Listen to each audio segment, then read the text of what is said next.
They did more than. All right. We'll call the meeting to order of the Patent Free Library Board of Trustees, Tuesday, December 9th, 2025. First item is on our agenda is the Secretary's report, the minutes of November 18th board meeting. Are there comments or questions, additions, etc., regarding the minutes? There was a name correction. Just the new select board number is on page 5 at the end of the town and area services. It's Carly Perry, Karly.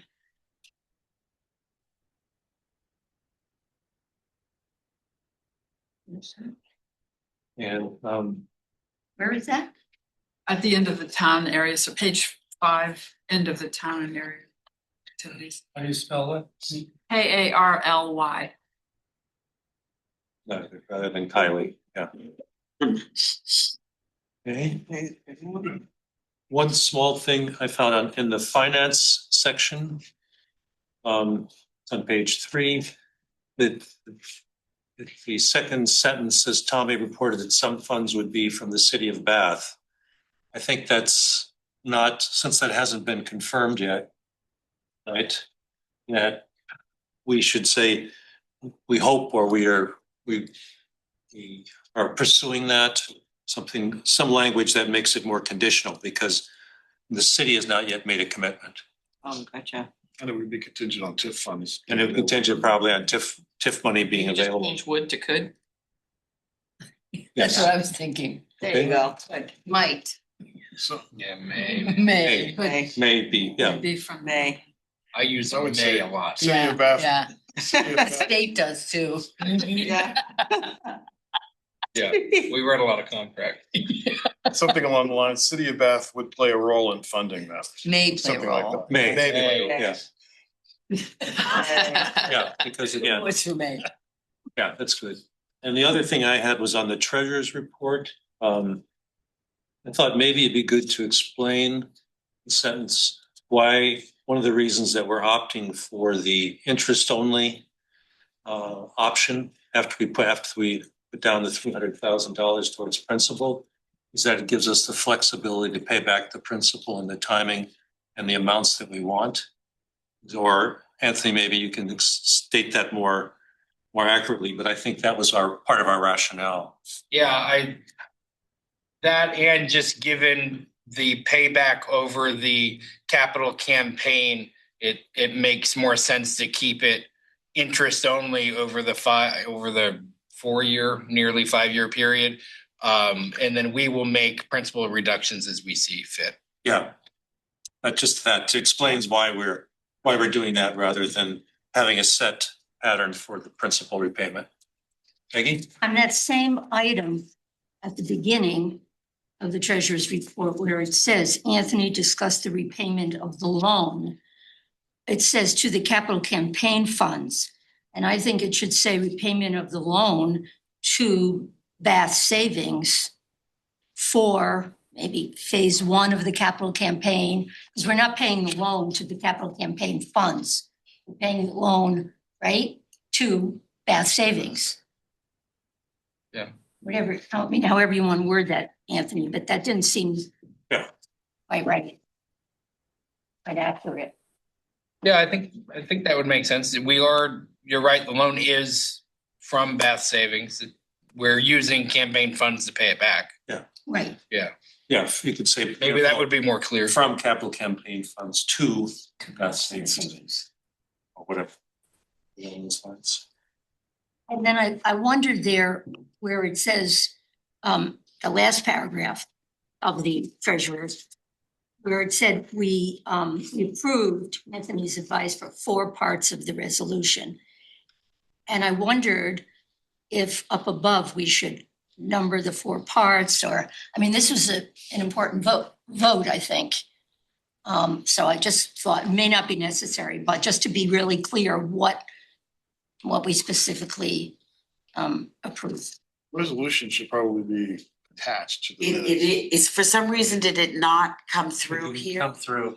It's okay, it is actually, I'll have to, so it's. Is that why that was blank? That's why that's. I told guys that didn't come through, but I can cut it over to a PDF. I cut it over from what you sent me, but. What I sent him was a PDF, Yeah. so it was an image, so for some reason, when I converted it from Word, it didn't convert the image, so I'll need to do it again, it's actually embedded in there. Oh, good. Oh. There, it's in We the authorized. yes, what you authorized is in there, but what I Yeah, I sent it wondered about was, because that's what I received was the PDF. So it wasn't a Word, so it was a PDF converted to another PDF, so I can fix that.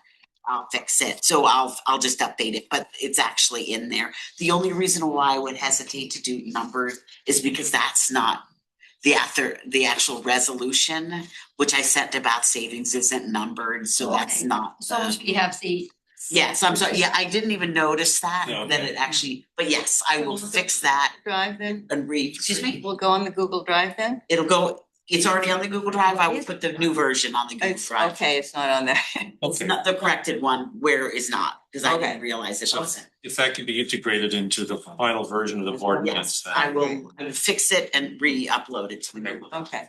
but it is in there, it will be. It's amazing. Peggy, one more? Yeah, at the beginning, there were some letters added to my name. My name is long enough, so. It's just P-E-G-G-Y. You know why that Wow. That's name. happened? Because you always write Peg and I convert it to Peggy, I do a find and replace, and so when it must have replaced it. So that, yeah, Okay. I prefer things like that.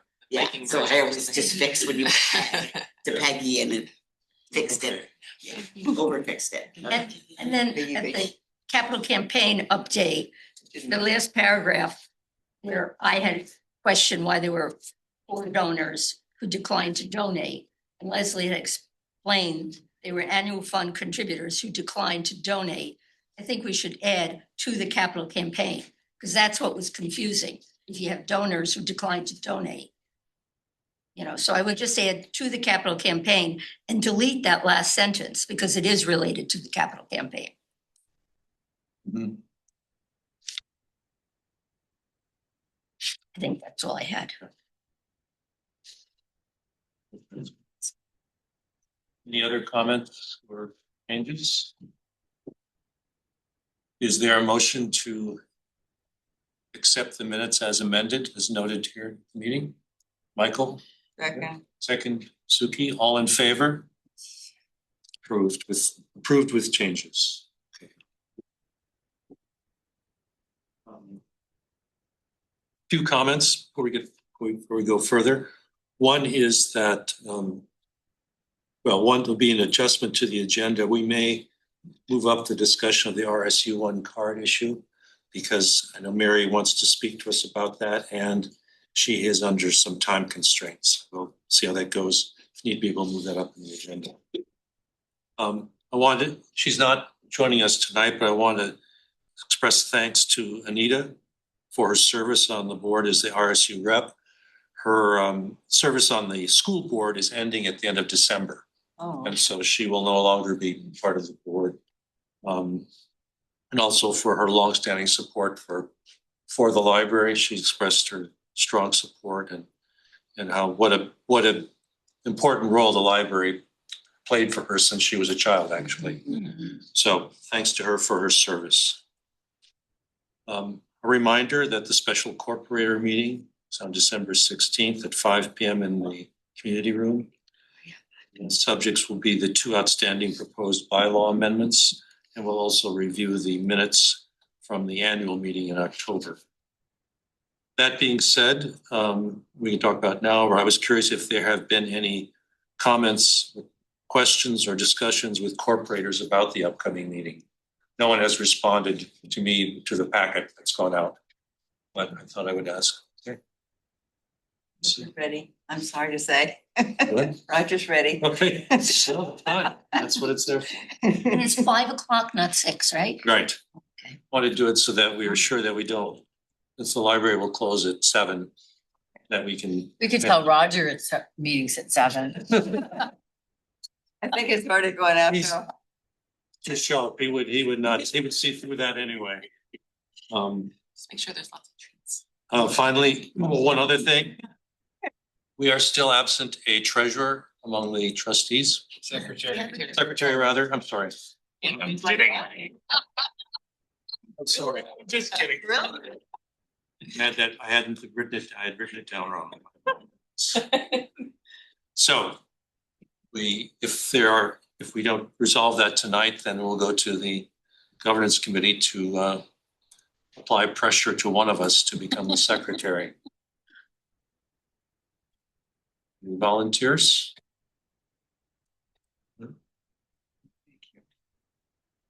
As usual, we have a full agenda tonight, not the least of which is the next year's budget for discussion. So we'll try to move through the more routine things as efficiently as possible. Which brings us up to the librarian's report. Okay, a few things I have, and then I'll be quick, and then I'm gonna turn it over to Elizabeth, who I've asked to talk a little bit about the self-checkout and the pickup of holds and how that's going. And she reminded me that we've been doing this since May already, so time has been flying. So, but a couple of things, I first just want to thank Samantha and Hannah, who's not here, for putting on an incredible night at the Patton and Starry night. It was absolutely tremendous. And I know Peggy, Carl, there were a few of you that attended, some that volunteered, Suki, Eileen, Leah, Lori and her fire. Lori.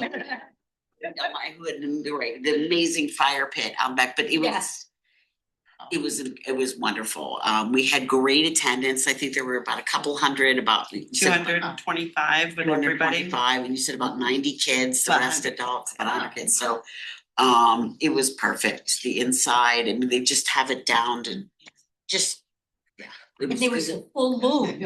Yes, it was beautiful outside. And it was cold, but Chilly. people still came out. The outside looked great. The inside looked amazing. And I just want to say kudos to everyone involved, but especially Samantha and Hannah, who just pulled it off again this year. So thank you very much. I'm gonna give them a round. Thank I you. was gonna say something, we came to the development part of it, but yeah, it was great. I thought the ambiance was really great. It was really inviting. Just And it beautiful. was nice to see young families there, There were quite a few. Did Lots of them. One thing Samantha had noted was that we saw a lot of families and a lot of people who we don't normally see at fundraising events, which was really great. Exactly. The music was great. It was just, there was kids in the children's area, and then, the music was a different group. But then the second musician, played a lot of kids' songs and Christmas songs, holiday songs, and the kids were all dancing around. It's fun to watch that. It was just great. So, yeah, wonderful. Yeah. And then the next thing I just want to do is give, I just got an update from Dan Labrie, our project manager for EMC. So I'm gonna just tell you where we are.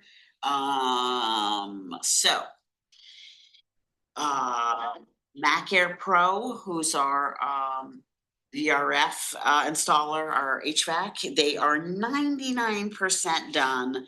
They have finished the last bit. What they needed to do was installing the dampers and fans, the floor grills for the ventilation. That's all been done. The only thing left is that they're just overseeing the carpenter who's putting the wooden covers on the heat pumps in the fiction stacks. So that's all left to do. IB Controls is going to be finishing up this week now on the building automation system. And then once they're done, we will set up staff training. And then basically everything else, the painting is done, ceiling tiles, lighting, roofing, building envelope work, with the exception of one of the windows in the reading room, the magnetite is pulling away from the windows. So they're gonna come back the installer and repair that one window. The solar is 100%, so basically they're just almost complete with the project. The only thing I'm still waiting on, I responded to ask them where they were in the process, was the proposal for the change order and getting that changed out, and then the history room in my office, they're changing that, the HVAC for that. So those are change orders, and I'm just waiting on the proposals for that so we can get that work done. Otherwise, we're basically almost there. So yeah, I hope at the next board meeting I can say at least we're finished with the work. So. We're So gonna miss that's- those guys. Yeah, right? We get, EMC gives us a big, huge box of whoopie pies every year, so, you know, I'm gonna miss them too.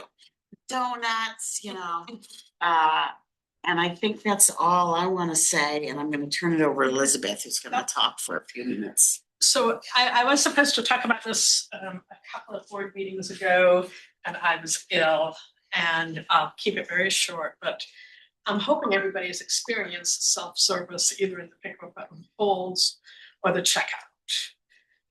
No, not yet? Good. Because you know, we launched it over summertime. There were two obstacles that libraries face with self-service, and one of them is privacy, patron privacy, and the other is cost. And we got a couple of good workarounds for both of those when we put this in.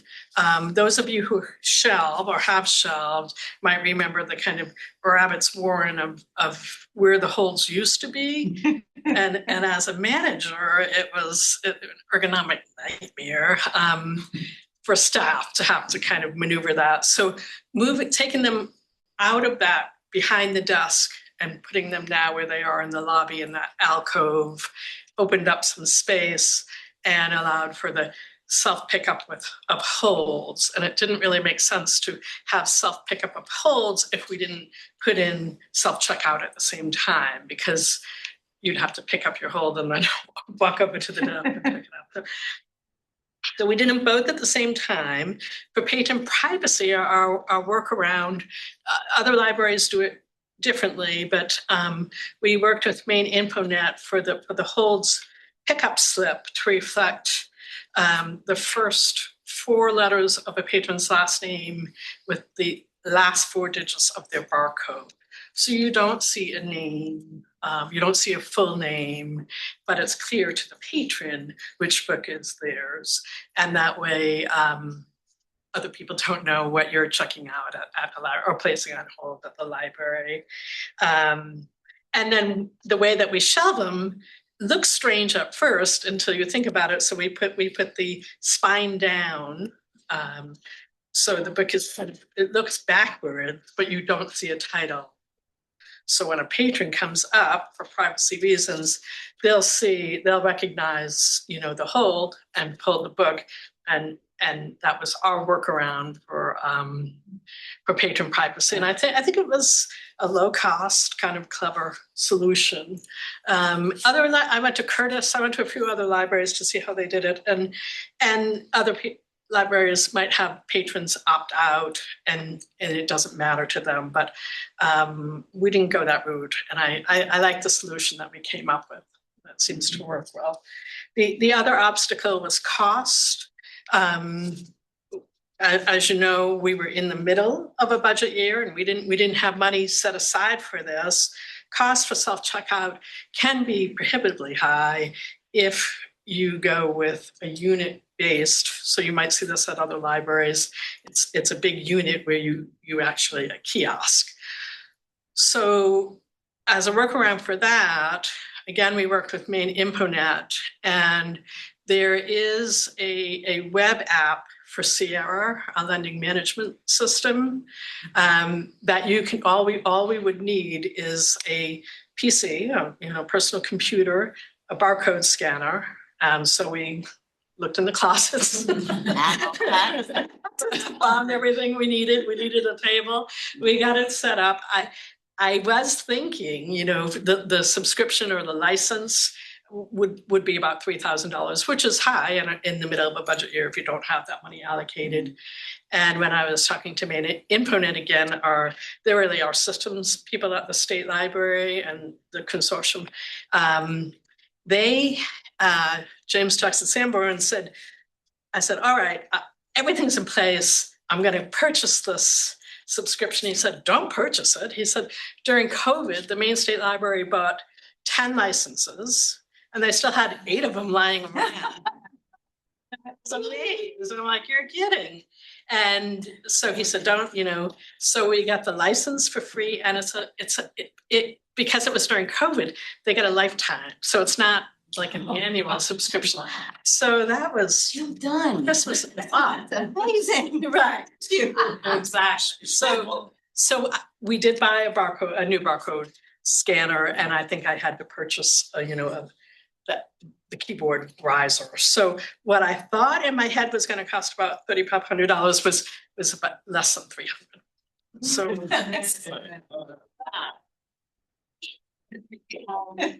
I think it's interesting to note, we thought that there might be some, resistance on the part of patrons, but there are 7 patrons who have opted out that still want to pick up at the desk, which is less than 0.1% of our patron base. So overall, I think that's remarkably successful. And anecdotally, we hear people say, oh yeah, we did this at my home library 10 years ago.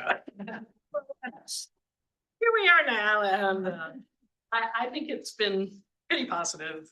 I think it's been great for staff. It's much better for staff. So. Who's got a question? Oh, Chris, do you have a question?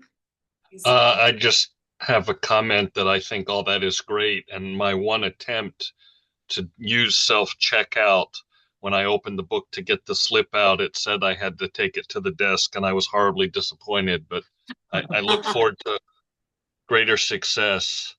And I hope that I will be well enough tomorrow to actually return the book, which is technically 2 days overdue at this point. Thanks for sharing. No fun. Hope you're feeling better, Chris. Yeah. Thanks. We don't fine, so you won't have anything. And that was a big part of it. We didn't have Right. to worry about fines. Yeah. Because that would be, you're checking out your book. Oh, no, go see the librarian. So, Yeah. so there were a lot of things in place ahead of time that made this was the time for us to do it. Well done. Great. All right. Thank you. Great. Let's move on to the capital campaign update. Rebecca? Hi, everyone. Did I hear that Mary had a time crunch? Because I'm happy to trade. I was half listening to that part, so let me know. True that. We tell her to hang on a second. Yeah, just hang on a second. I'm gonna see. It's on. Yeah, that's right. On the computer turned up, Just turn up the. regular volume.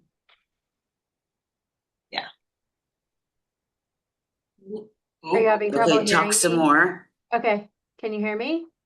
Yeah, you're quiet, so just speak Quiet? loudly. Okay.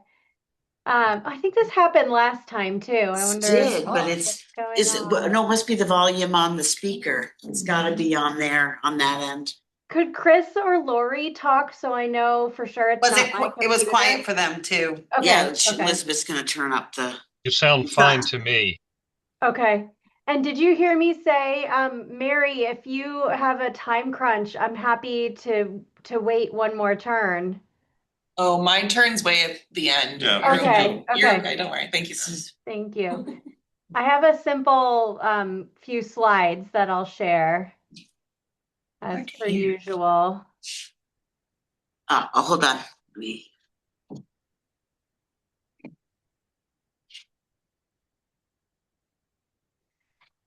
Okay, can everyone hear me enough? Barely. Okay. Speak loud. I'm speaking so loud. Okay. They're all the way up. Is it her? Huh. Like, is her? No, because Chris was quiet too. I didn't think. Okay. Well, I'm so happy to share that we have almost reached the $3 million mark. We're about $15,000 short of $3 million. And as a reminder, we kicked this campaign off in April 2024. So less than 2 years in, I think that's a moment worth celebrating, and soon hopefully we'll cross that line and celebrate in earnest. That's about $2 million in already received and another $1 million planned or pledged. Additionally, worth celebrating, we have 2 people, one of whom is in the room, considering joining the campaign committee. And that's really exciting. Some fresh energy to help spread the work around, I think will be a great thing for everyone. A little more specifics, which you can find in the quarterly report in the board packet. We had 7 new gifts or pledges this quarter, which goes back to September, including a really spectacular gift of $150,000, a gift of $50,000, which is another really powerful gift, and several gifts in the $15,000 to $5,000 range. Right now, we have 4 individuals who are still considering, and those ask amounts were 3 at the $50,000 level and 1 at the $10,000 level. Beyond that, we have many planned asks and a lot of people helping make those asks. So thank you to everyone who is a part of this process. Does anyone have questions based on the quarterly report?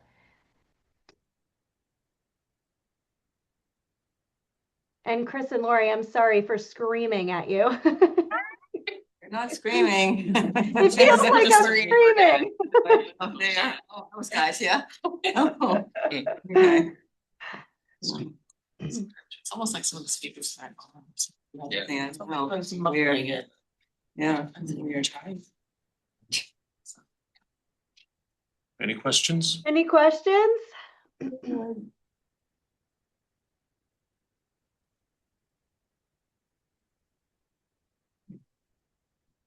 I also just want to say we've got a lot of exciting stuff on the horizon, including an ask to the city of Bath. And on a personal note, if anyone even cares, but I was able to shift my other board meeting. So from January onward, I can actually be there, which will be great. Nice. I'm excited. Good. Thank you so much. Thank you. Thank you, Rebecca. Bye. Next is the consent agenda. Is there a motion to accept the agenda? Oh. Second. Okay. Eileen and Suki, all in favor? Go on. Starting out with the monthly report.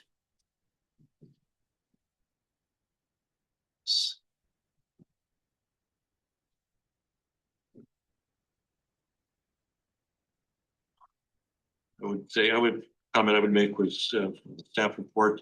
I'm glad to see all the Samantha, kudos to you for your business outreach. Right, It's yes. instant that I know that's a constant issue and it always takes a lot of effort, so that's much appreciated. And I understand for the Shannon, the reference section for dealing with changes to their workflow, some of which is sort of beyond their control if it comes to the Suppliers. supply of the interlibrary loan. Yeah. It's not easy.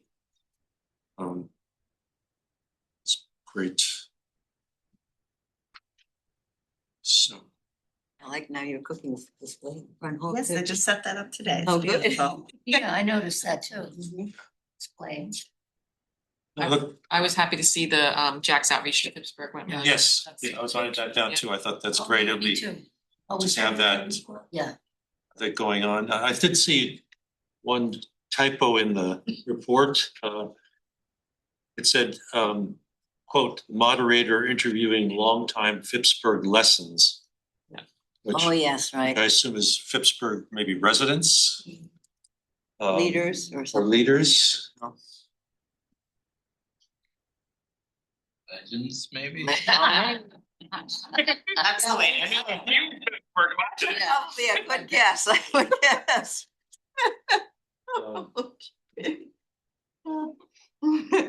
Yeah. Yeah. Me too. So that to be just a typo or, yeah, it's in the last paragraph, fifth, sixth I line. would say leaders, yeah. Longtime Pittsburgh leaders, yeah, I don't know, Or you could ask Jack what he's. yeah. Yeah. So just that should just be clarified. That was good. I think he's reaching Grandpa out. Moses Yeah. of Maine, or Phippsburg. He's a Grandpa Moses of Maine, a locally known artist from Phippsburg. I don't No. No. I don't know. Oh, Etienne, what's his name? Oh, Oh. what's his name?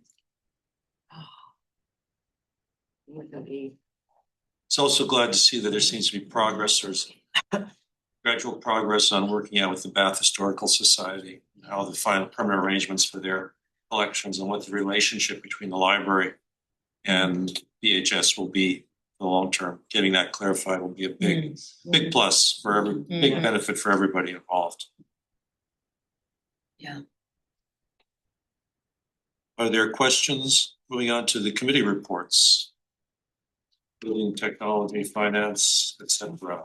Start with building and technology. Yeah, I had a question, building technology. I think there was a comment that the committee was going to reach out and try to find some additional parking spaces. I think that was building and technology. And I wonder, has there been any progress? Because there are fewer spaces now. Am I right that was mentioned? It was mentioned in the report, and actually it was just an update that Leslie had given us, that you had said that you were talking with Bath Police to talk about parking options for staff. Right. And I don't know whether Yeah, and I actually recently heard back from Chief Booth. I hadn't, so it was just to kind of identify, not necessarily to see if there were more parking spaces, but to see if there was any permit parking or whether we could just get stickers. So when we parked on the street, we wouldn't get ticketed. And I just recently heard back, and he's gonna talk with the city, but I don't know what will come of that. So I just wanted to sort of see if there were any options. 6 fewer spaces. That's right. Considerable number. Yeah. Right, and I am asking staff if at all possible to consider parking, on the street. If they can. They're hourly? What's the hourly? Okay. It's 4 hours, but the city doesn't take it. I have a question, Bill, about the building technology report. What's the sort of context of this exploration into AI technology that the committee is planning to do? What type of use of AI would the library care about? I think that's exactly the question. We see AI looming. We see AI as having tremendous ramifications for the library in a lot of ways. It'll have to do with patron uses of AI, and it'll have to do with the expectations that patrons have of the library, of safe and secure usage and trustworthy information. It'll have to do with new tools for staff. It'll have to do with new training opportunities and requirements for staff. The list goes on from there.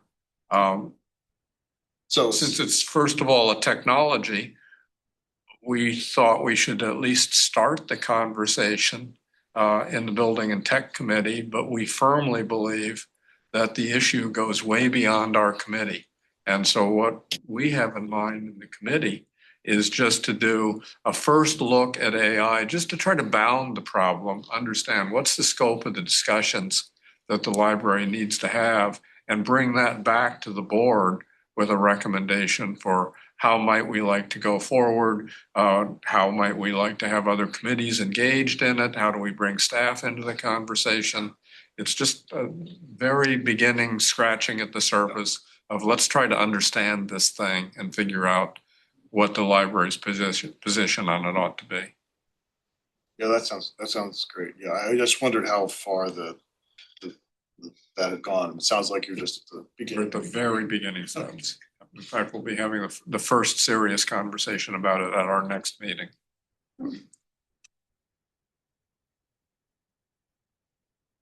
Okay.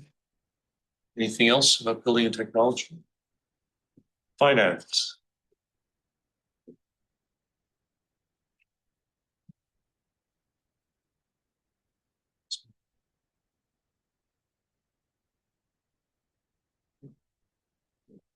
Did not have a friend report. No, in fact, I just got it about an hour ago. The person filling in for the secretary was away and didn't get it to us. So I will send it out after the meeting, but Okay.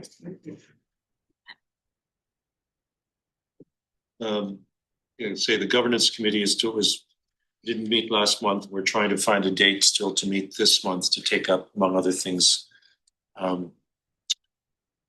committee charters, and then as need be, if the decision is made, that to look to deal with the secretary issue. But anybody else who's on the governance committee, anything else you want to add?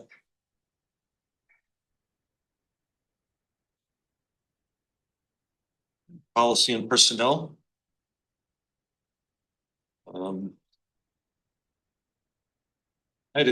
From the report, do I understand it correctly that the committee is going to present to the board a sort of a prioritized list of policies that need to be either created, updated, amended, etc., and what you see as your priorities, and then we look at the need for a consultant to deal with them? Yeah, specifically, we've been working and having ongoing conversations about the personnel policies. Mhm. And so it's within that, and that's a plural, but that's a single document. It's just, Right. there's a lot to it. Right. So we've been looking to not to necessarily engage a consultant right away. And so we're trying to tackle some of these areas on our own. And so we've been doing that sort of meeting by meeting. But that's one group of policies, not all the library policies. Right. Okay. All right. So then you'll have a better idea of the scope, perhaps, of what you'll need to. Right, to do like a statement of work and. Yeah. And I think it's really leading up. I think part of this about the consultant is just having the HR expertise looking at the medical leave policy.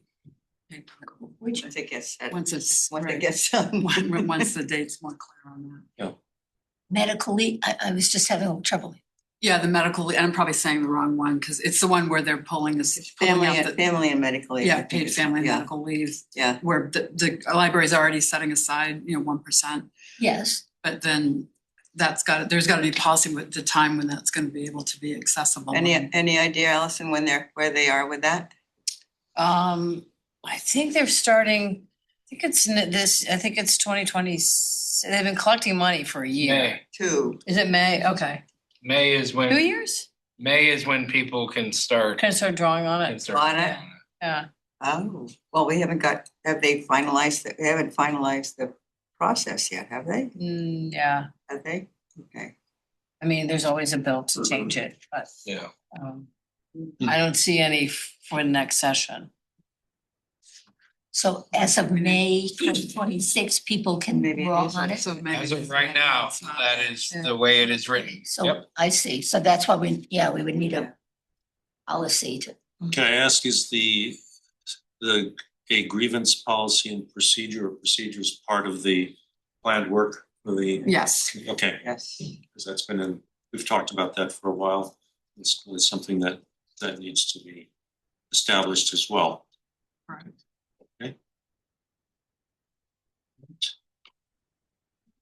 Anything else for policy and personnel? Anything from the, now we go to the treasurer / secretary's report. Oh, careful on that. I don't need any more time. Let me just open this up here. I will start as I always do with the value of the endowment to begin with. As of yesterday. It is $9,280,758.17. Gained $6 since 11/28. There you go. Pretty good. Take that. Does anybody have any questions? I don't believe I have anything notable to report. Yes? I have a question. There is the, that last item on here, the capital reserve of 119, 160. Are you on the cash report? Yeah. Yes. Sorry. Let me just pull that up. Okay, say that again. The capital reserve, restricted funds, not cash, the very last item on, in the box at the bottom. Yep. How is that different from the capital reserve that's listed up top? The capital reserve that's listed up top is the cash. So basically the one below is what's been set aside the difference is what we frankly should have in cash, but don't. But that's what is capital reserve, the 119. Up top is the actual cash that is set aside for capital reserve.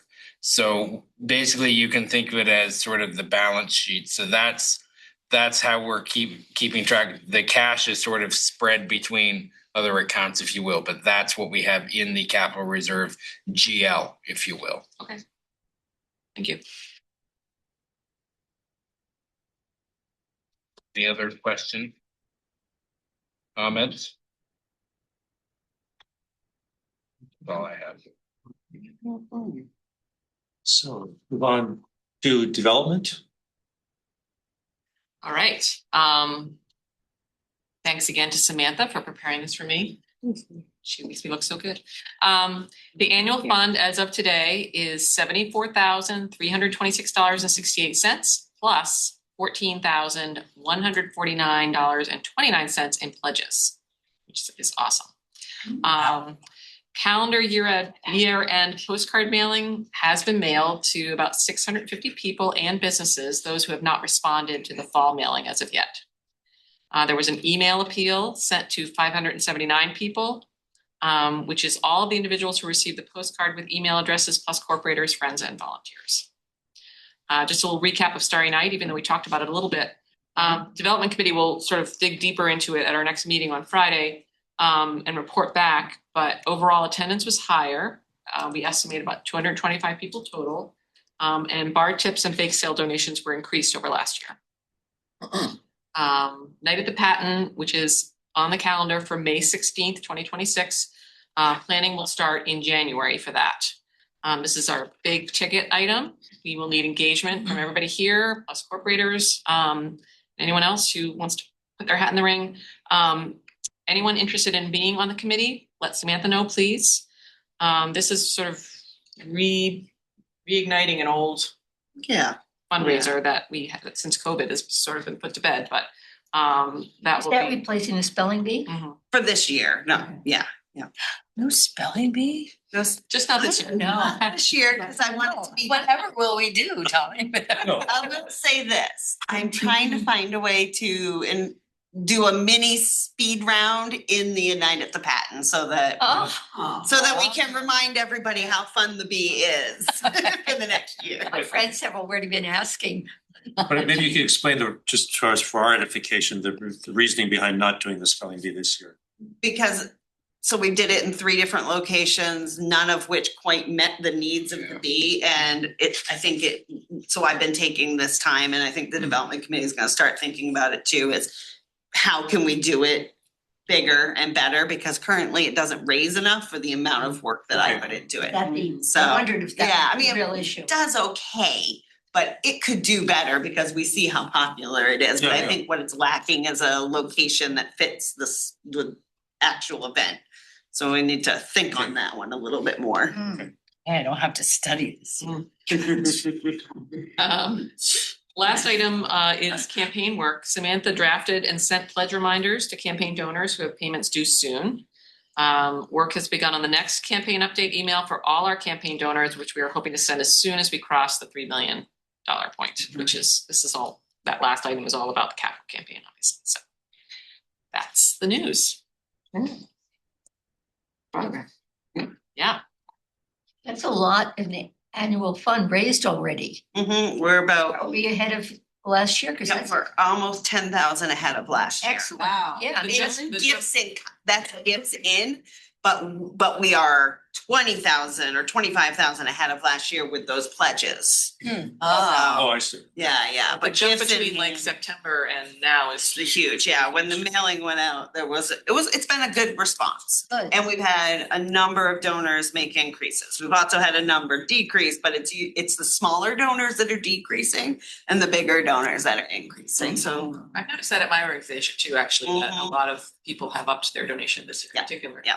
Just feeling. Yep, feeling generous in these difficult times. Exactly. That's more than half. Yeah, so what's our goal? 155. So yeah, we're more than halfway there. Very good. Well done. Done. Yeah, and you said, Yes. and somebody said in the writing on the plate, on the ask letters. Yes. The actual individuals. Signing the letters. Signing letters. I think you said that was.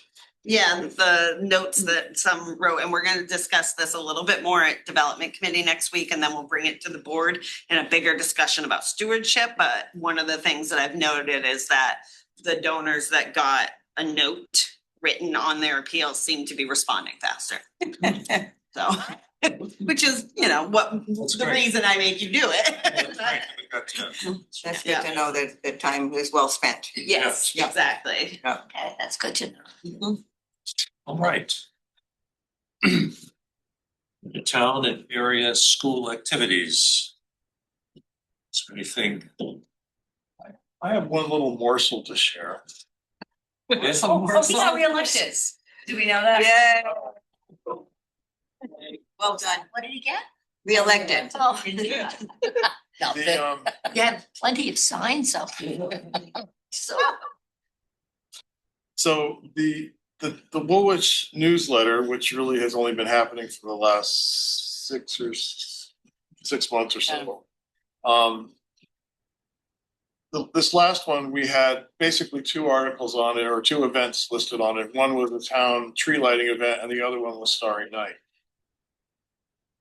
The statistics we got back from Constant Contact were that the click-throughs on the email were 85% of them were for Starry Night. Wow. I thought that was a really great endorsement of interest in the libraries. Yeah. I mean, and it may have directly resulted in that increase of number too, like having that go out like that. But that mailing list is about 500 people. Yeah. And it went out to everybody. Yeah, and we around put it on out our- on our- everywhere. Yeah. All 25 people in our house.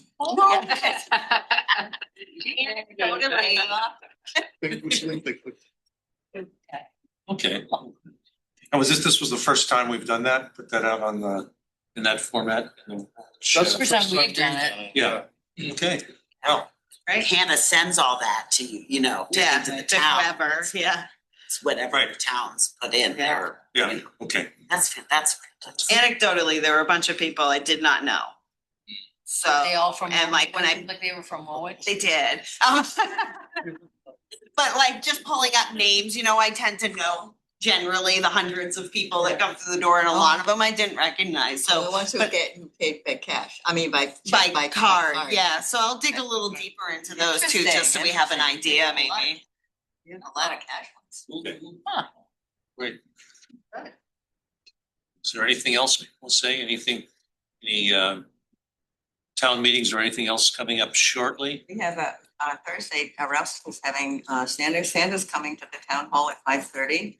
Then we're gonna light the town hall up and sing some carols if anybody wants to join us. We'll be starting our budget Lights around stuff. Yeah, exactly, yeah. That West Thursday. Bath Historical Society's having their Yes, community something. Christmas service, and that's tomorrow, and Leslie's gonna be one of our readers, so we don't have too many community, wide activities, but this is one, so. Okay. So I have And then one of our select board members will be another reader through daughter, so it's really. Nice. So I have a question. You call it, you're like out there and you call it Christmas. Is that because it's in an old church? Yeah, and then, Okay. it's pretty ecumenical, it's. Well, but it's yeah. led by a minister. Yeah. Okay, okay. I'm doing a Hanukkah reading. There you go. There you go. Have the, that'll project down here is, we just had electricity brought to the site. Next week, we'll be lighting up, a large bee that has been loaned to us by the Coastal Botanical. Is Like what was? That would be beautiful. Bee? What's the significance Like, of that? where's Where's that? Oh, meadow, okay, I got it. Oh, a meadow. Meadow bees. with a meadow. The meadows Is are. this a bad thing? Yes, it's a. That's where we'll do the spelling bee. 501c3 that require that property. Oh, okay, yeah. Spelling bees. One on the river, okay. The one on the river, Michael? Yes. Okay. So we We're could, doing a fundraiser in February, just gonna die. No, here. We're also gonna be announcing a very large matching grant that if we achieve the match, pay off the mortgage that we have on the property, which will be huge. Yeah. Because we've got until December of 27. I remember talking to Bill Foster about this months ago. You guys were looking for a facility. It's a lovely spot. I drove down there today. It's really gonna be something and a change to what we have on the waterfront now. You know, we're gonna be creating a space that's more quiet, reflection. That whole other process, wetland restoration down along the waterfront. And a giant bumblebee. Now, That's great, that's great. we've got plans for things during the summer. Yeah. Good. So fun. And is the bumblebee lighting? Electricity is supposed to be done this next week, so we'll be right after that. So fun. Great, let us know. We're gonna call it the B line. Take the B line on. Okay. Then you could tie it into the downtown river bath walk. thing, the Yeah. bath. Okay, we'll look forward to that. Ah. I think in light of the time constraints, why don't we shift now to the RSU one Good. card issue? So we have time to talk about it. Mary can make her presentation. Is that? Let's not call it a presentation, but. Okay. Did you, Leslie and Elizabeth, did you want to say Sure something? that Mary has. Oh, good time. Yeah. So, yeah, I mean, did you all have a chance to read, you know, I asked Mary to write just her thoughts down, and she included a letter which I put on the Google Drive, and so this is something we've been talking about at the department head meetings, so I asked Carl if he put it on the agenda for a meeting, so I thought Mary just could to say a few words about it. So thank you for having me. RSU one encompasses quite a few schools, and a lot of kids come through my doors. They see their classmates get a library card, they come up and I say, "Where do you live?"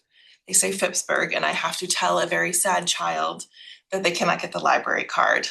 So I'm coming at this from a very human place, a very library forward place, in that I think that all children in our RSU one deserve a library card. All the teachers who work at RSU one get a library card. Regardless of where they live. Regardless of where they Yeah. live.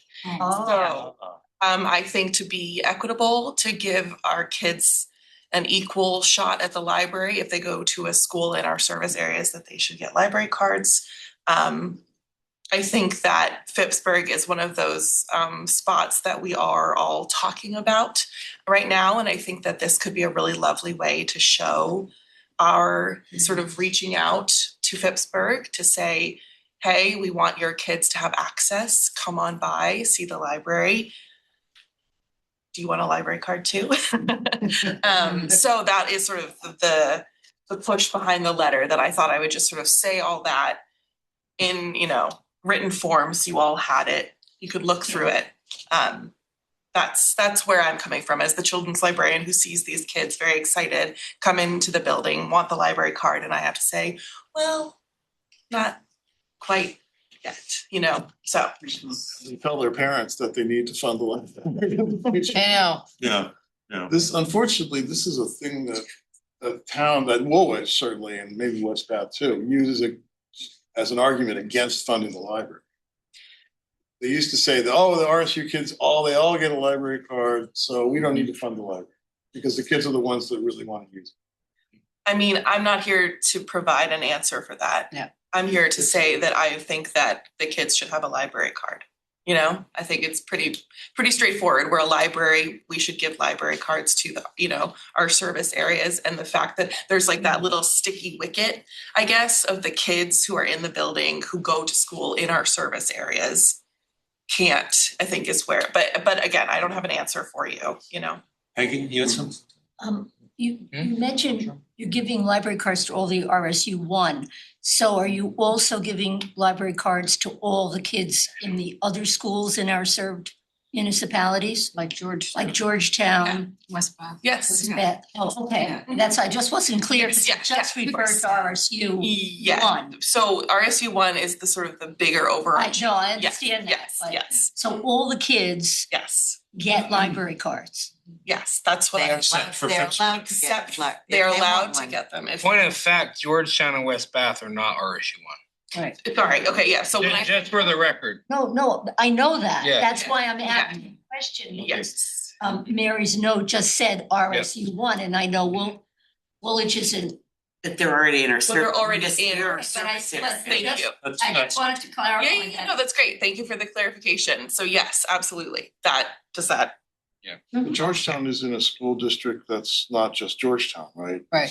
It's. Well, it's Southport and. yeah, but it's very loose. I mean, I'm not suggesting It's an that. AOS, it's. I'm not it's part of- suggesting that Booth Bay. No, it's. I think it's Booth Bay and one of the. I mean, it's- Southport. No, or Southport. I mean, it's very. So no, I was referring to Georgetown. Yeah. And maybe it's inherent by the fact that this is on the agenda, but I saw that Mary did the write-up, but we didn't have an official endorsement from library management. Are you both in favor of this? Absolutely. Okay. Because I didn't know. Right. Is there a way to leverage this if we decide to do it into a more organized approach to Phippsburg again? Like, I feel like it's an opportunity, right? I mean, it's the right thing to do, obviously, but is there a way to sort of take advantage of that goodwill and build on something there? No. Is there a way to, adding on what Eileen is saying, does Phippsburg have any newsletter or whatever that we could put something in that all the children in Phippsburg who are part of RSU can get library cards? I bet the school has a news. Yeah. I bet The school or some Should way have to. to. Yes, I'm sure. That I might, think the first thing is to decide whether, I Right, think that's if the we- mechanics. yes. I had a couple maybe sort of practical questions, but how would the program be managed? And is the applicable age from 0 to 17 or 0 to 18? Who gets the card at no cost? Or that's how it's envisioned? Yeah, so it would be Phippsburg residents birth to 17, if they go to school in our service area, Mhm. would be allowed to have a library card. That is. So So if they went to Okay. what if they went to a private school? Yeah, like, what They're from right, Pittsburgh, but they go to a private school. Well, that's private school, you mean outside of our service area? Or no, you how- mean- there's like, there's- Well, private schools pay taxes to be in Bath. No, okay, well, we have special designations. I'm being a little No, bit no, devil's that's- advocate here. that's I'm thinking, fine. how does this work in practical terms? Hyde or. Hyde gets library cards at Yeah, Patton Free they live here. Library. Brightfield gets Brightfield, that was in the right. library cards at Patton Free Library. I mean, Yeah. that's, But if they went to like North Yarmouth Academy, that would like take them out of that, Right, right? that would Then be they're a no. just Pittsburgh Yeah, so if they went residents, to, right? yeah. Mhm. right. But how would that be? How would you even know? how would you know, Yeah. right? So they went to Phippsburg Elementary and then they went to NYA, like. Well, how you would you- just ask. Probably, you would ask, which school do you go to? It would be a note in the library card itself, what school they attend. You know, that would give them that ability to have a library card with Patton Free Library. How many students are we actually talking about? That's a great question. I actually don't have the numbers, but I was just thinking, I should probably, We did look up that number. it's I mean, not a Pittsburgh's lot. Small. Yeah. Phippsburg only goes up. I did ask the question and somebody gave us, it was like 100? Yeah, it's, I think Jack had the number. Yeah, I don't have the. right. It includes the ones who go to the middle school and the. It's not a huge number. It is a very small number. We have but that it's- number. Yeah, I'm not sure. No, they would just be middle school and high school. And then if Well, great. if the student, say a grade school age kid comes in, or you're gonna allow a parent of a cardholder, Tipsburger, to come in and check out a book on behalf of the student? Well, if they have the library card of their kid, they're allowed to do that, yeah. Okay. And if it looks like they're also checking out a book for themselves? I mean, we suggest that you stick with children's materials, but there's no hard fast rule by any means, you know? That's. They theoretically could. Yeah, that's what I was wondering. Yeah. They could use it to sort of get around and get Right. library services. Instead of paying, Theory instead for of free. paying the $80-something, yeah. Right, I'm playing devil's advocate, Yeah. thinking about how it works in practice. Eileen said it would So- be nice to be able to communicate that despite their obstinance in not joining that. Oh, yeah, that's a good word to use.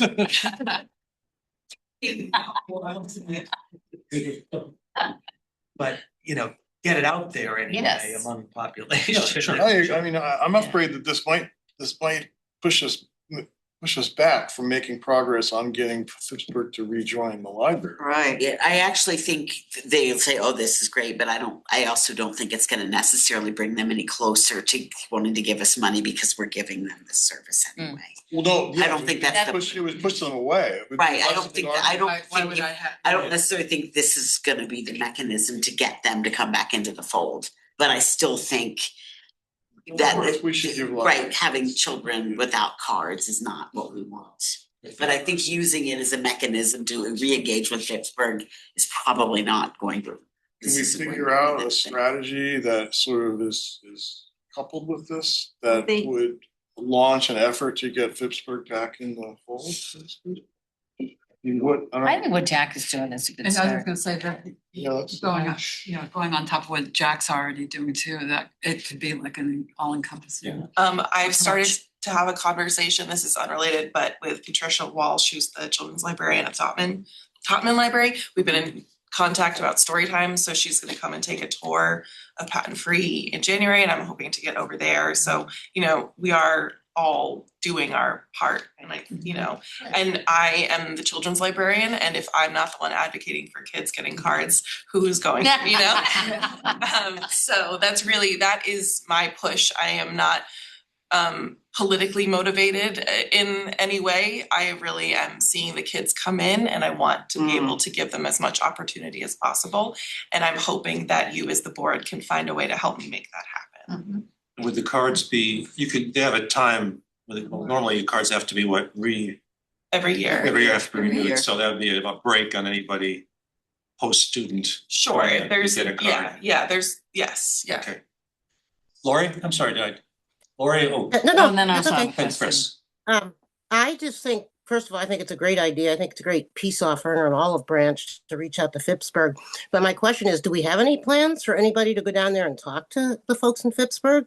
To any of the meetings or town meetings? I mean, is there any plans for this coming up? Because we keep talking about getting Phippsburg back in, but it doesn't sound like we're doing much to move that forward. So just a question. Just as an aside, I will tell you, I will report that I talked to one of the selectmen in Pittsburgh who said he didn't really think, they seemed to be pretty happy with what they have down there. And he didn't see any action, any potential movement. Is that Gary? Gary, Yeah. yeah. Because he was Right. around when. Exactly, it happened. exactly. The other thing is that Topman Library has really sort of grown. Yeah. and- They revamped and it. Revamped itself, and Yeah. it's great that they have a children's librarian. Yeah, that's my sense. of I it, too. I hear opposite of that. So that's just interesting. But I mean, I still think it's worth a shot to try. I almost feel like it needs to be initiated by Phippsburgians somehow, too. Yeah. that we need to find some Really? people that we can That's right. start that process on their end to then, Yeah, give us I an know. opening. There's nothing negative, there's no cost or anything involved, there's no harm to the library by doing this. I mean, I think so. I think, right, again, I just, There are no significant costs in doing this, financial costs, is that right? no. No, I mean, it's No. well, other than, right, I mean, just for just doing business, but no. So I have another, sorry, practical question. I'm sorry. Oh, sorry. Did you have a question? No, I was virtually raising my hand on Lori's behalf, but Okay. Okay, thank you. Sorry. Teamwork. So when Carl brought up the private schools, I wondered about homeschool kids. And in the area, I could, like if there's homeschool kids in Woolwich, I assume they get a card because so I know of a homeschooling family in Pittsburgh.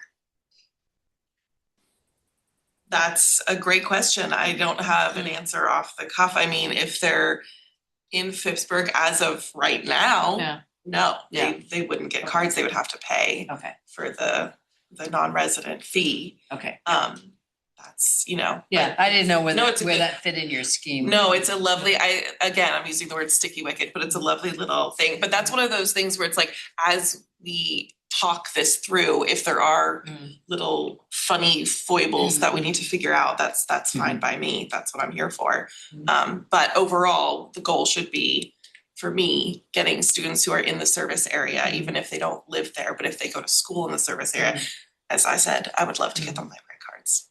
That's what I want. Chris, you had something? well, I just I have a question. I'm not sure I care about the answer though upon further reflection. But the Tutman Library, if a student has a card there, could they request an ILL, a patent item? I mean, obviously that's clunkier if they're in Bath, but I kind of think it's a good idea, and I like the idea of having the high ground and virtue Yeah, they can. signaling. They do. I think they have rooming. They can? They can. They're in, they do, they have delivery. Yeah, they do. Yeah, Okay. But not for Minerva, so they're not in the convention. I guess I'm still generally in favor of students in this area having cards, and maybe that would lead to something greater down the road.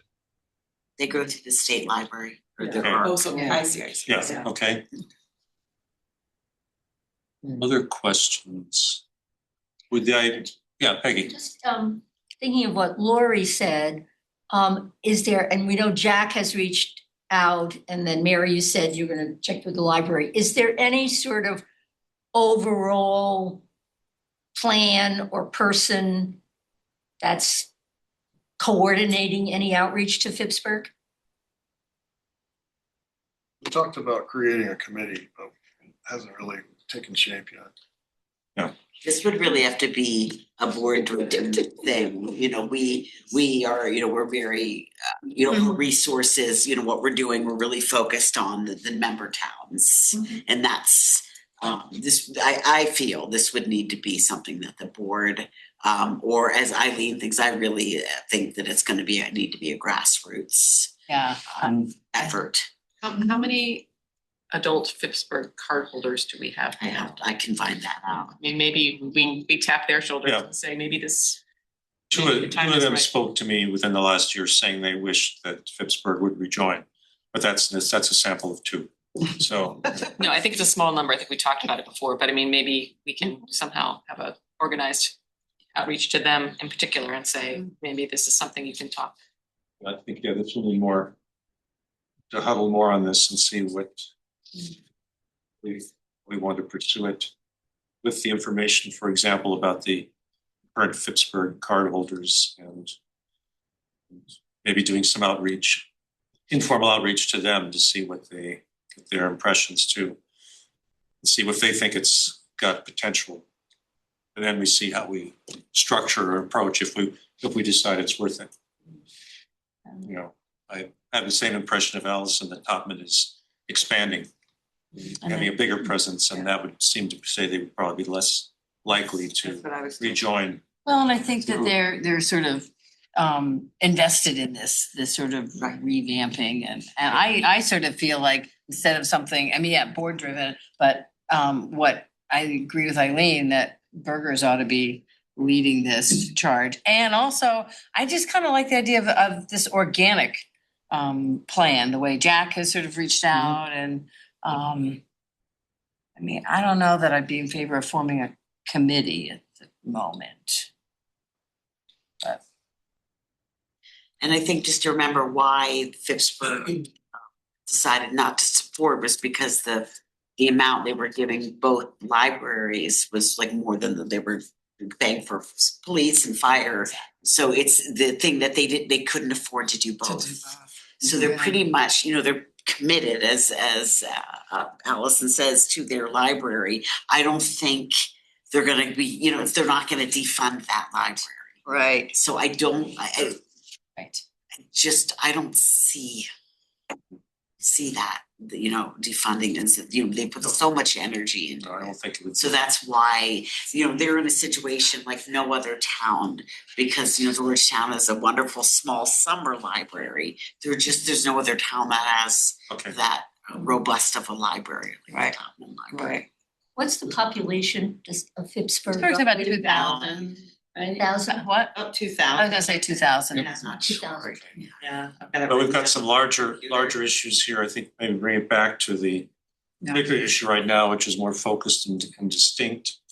About whether we want to approve this in principle, and then there would be a policy drafted about this.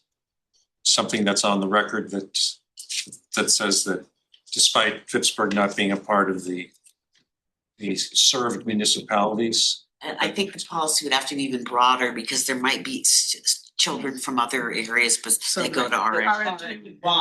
Right, there could be someone from Brunswick theoretically. Or I guess even like are all the schools within our service district, because there could be somebody from Brunswick going to Georgetown for whatever. Right, so I think. You know what I mean? And, right, so I think you have to, Phippsburg, it's not just Phippsburg, it's mostly Phippsburg.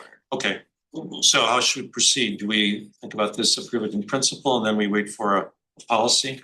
I mean, does this need to go through to make sure it doesn't violate our bylaws? There's nothing. I'm not convinced. There's nothing in the bylaws. I think we should table it and not vote today on it. Okay. I think allow time to ask more questions too. Yep. I think still some of the logistics of about how even the library cards and how are the parents involved? Are they're signing off on it, or how to, like, are these happening during school visits? But just, some of the. I'd like to see something in writing. Yeah. Yeah, I agree. Maybe have a policy that comes back the next meeting. Yeah, I'd rather vote after a policy is written, not before. Okay, is that? I love the idea, and I'm glad. Yeah. Principle, that makes so much sense, but. To agree in principle. I mean, I'd like to not table it, but personally, I'd like to make a statement that I agree with it in principle, and then some of these other issues, something in writing, maybe other questions, but Well, if we agree in principle, though, then nothing would really happen though, unless there was some policy or some guideline. that's right. But I don't know that It's we're showing even a agreeing show in of principle. Well, I don't know, maybe a two-step process, I can see the thinking that we really want to see something more concrete to approve. Agreeing in principle, and what if we don't like the policy that comes, it's unlikely, that's generated because of it. I just feel that I've heard what Tommy has to say, and I'd like to think about that a little more about that. I agree in principle also, but I just think that what he's saying about the fact that this was one of the things that if we did it, it was one of the points that was being used as a reason not to join. Yeah, because our kids already. Yeah. Okay. And so. There could be a domino effect. How about we table this till the next meeting with the anticipation that there will be a policy, at least a draft policy to look at, and then we can go on further. You ready? Okay. Is this give, who does this? That's what I'm- more work to you? Policy committee? Yes, we're legal. Elizabeth. Well, can I just So what it, on our website, who is eligible for a library card, the second bullet point, teachers working at a school in one of the towns served. It would be as simple enough to say teachers and students at a school in one of our service areas. I mean, it doesn't have to be we a already- policy. At some point, it was discussed and teachers were allowed. Not So, students. Okay. you know, I think it's a very simple addition. I don't think it's a policy. I think it's a practice. And it's the addition of one word. I think it's a bylaws change. Yeah. Possibly. This type of thing needs to go to a committee before it goes to the board. There needs to be a sound opinion of a committee before it comes to the board. It really needs to have an opinion of a committee. There isn't an opinion of a committee, so that's what needs to happen. Like a That's separate committee a outside the five of us that are. Agreed, that's what has to happen. A board committee. We should have a committee, the policy and personnel, whatever committee, there needs to be a committee that recommends this. There hasn't been what I would deem as a thorough discussion other than what we've discussed now. We need to make sure that there isn't any ramifications. It needs to be thoroughly vetted, and I just don't think it has. We need to make sure that from every angle, we look at it. That's what I think.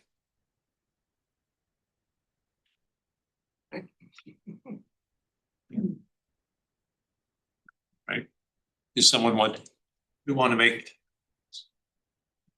Is there a motion to table this till next? We could table it and also send it to a committee. I think so. All right. Is that a motion by the people? That's what I think you're Anthony's saying. So. All right. Second. Okay, so Michael, did you make? Yeah, I'll make the motion. Seconded by, The motion. I don't know, so let me say this, which committee do you believe that this should go to? Oh, it could go with governance too. If it's by That's board governance, so I don't think that that's the appropriate. yeah, Okay, I think So policy, policy would be more. okay. okay, so I'll The make only a one. motion to table the discussion, send it to policy and personnel committee for further analysis and report, and they should in turn report back to us. Leah, would that include assessment of the bylaws ramifications? We have the expertise to do that. don't we? Yeah. The If it- governance committee is kind of in the bylaws business, but Yeah. not policy business.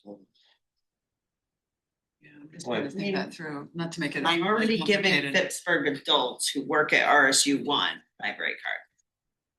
My only concern about bylaws is there's so many things we don't address in the bylaws about procedural things, how much we charge for fines, how Oh, much yeah, we. but So that's, it's very explicit in that it says who gets to use the library resources. Like in- teachers. In that first paragraph. The bylaws. It's well, Even though access is different. Adults are. there's been a motion made and seconded. So let's first thing, let's vote on the motion to table this and refer it to the policy and personnel committee for further analysis. All in favor?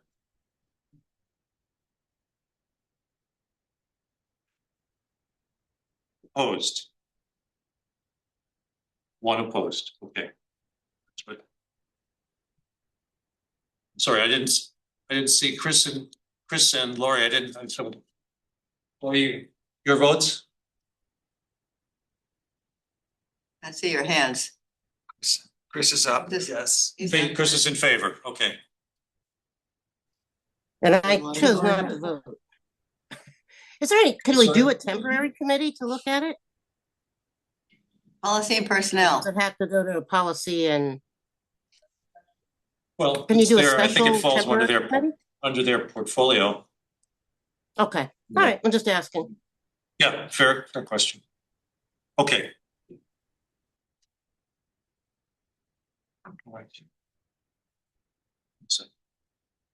All right, let's move on back to the normal order of the agenda.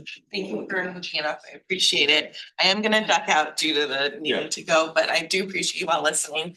Thank you very much. Thanks for. Yes, yeah, of course, you're welcome to ask So questions. thank you for raising it. It's something that should be resolved.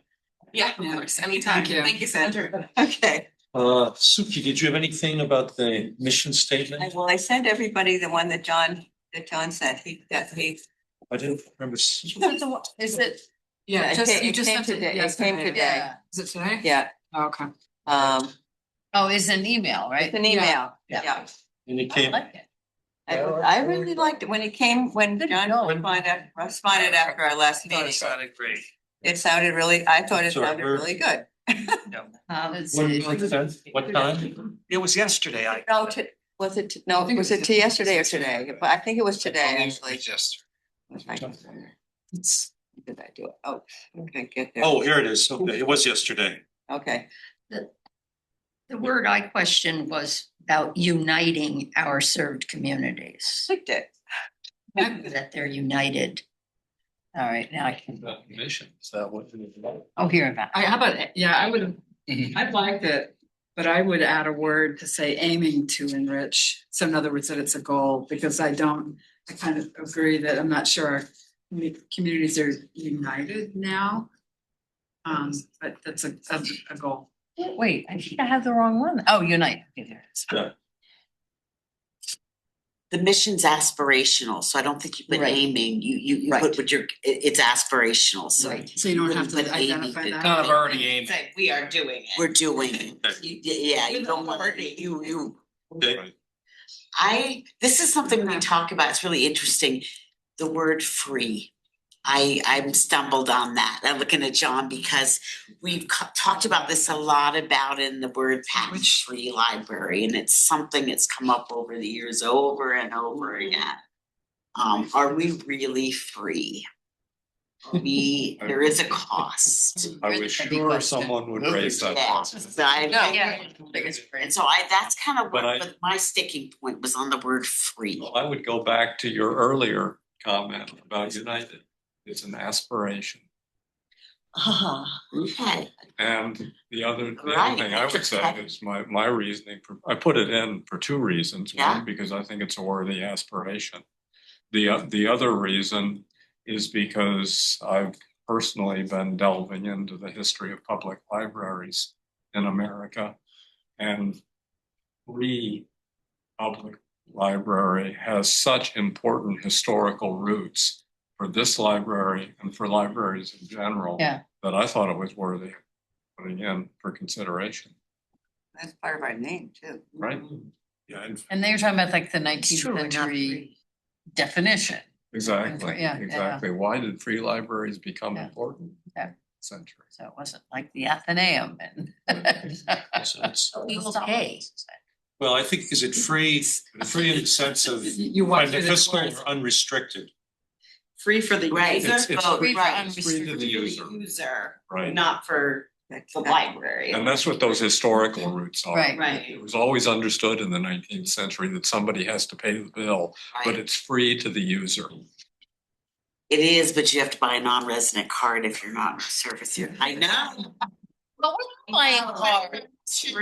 But it says, it refers to our served communities. Served Yeah. community. So someone from outside the served community, It's covered. they're under. Doesn't fall under our mission. Yeah, we don't. Well, they- Hold it.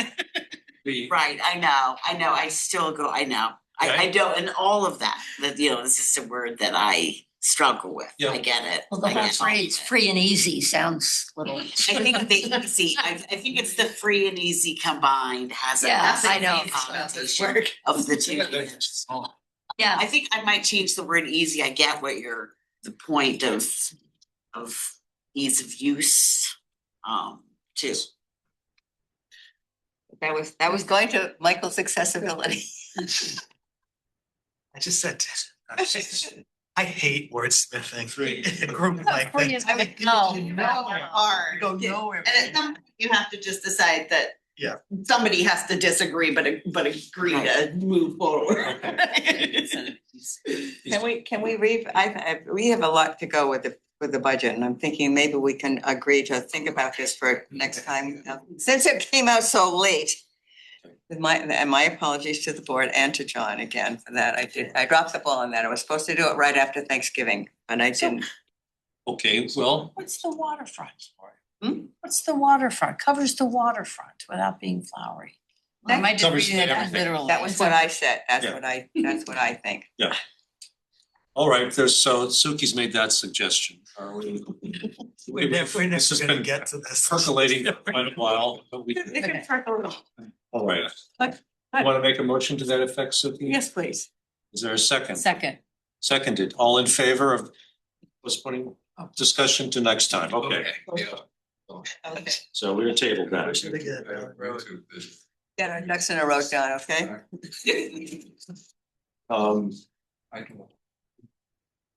Document retention and policy.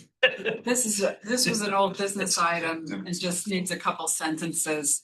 In the process of reviewing it, the committee had decided to send it to the CPA for, because it's a new CPA, to get more specifics and input on the table about how to keep particularly financial documents. And the response just came back this past week or so, and there were several suggestions, and so it really needs to go back to the committee. Okay. So that's definitely would be next year. Okay. So that will be tabled, we'll table that. Yeah. This existing one, whatever we currently have today, that's on the Google Drive somewhere. Yeah. Not with the current edits. No. It went out, The prevailing one, whatever. yes, it would be, Yes. Okay. Well, we have the budget still to discuss, and we have the apparently thorny issue of picking a secretary. But so maybe we'll talk more about governance. I would suggest maybe considering the time, it's almost 6 o'clock, that we move on to the budget. Yes. People agree to that? Yes. Yes. Okay. So the budget. Yeah. Yeah. I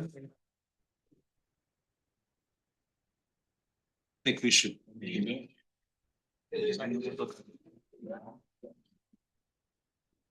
Yeah. No. Okay. I'm a lot of chocolate, I'm sorry.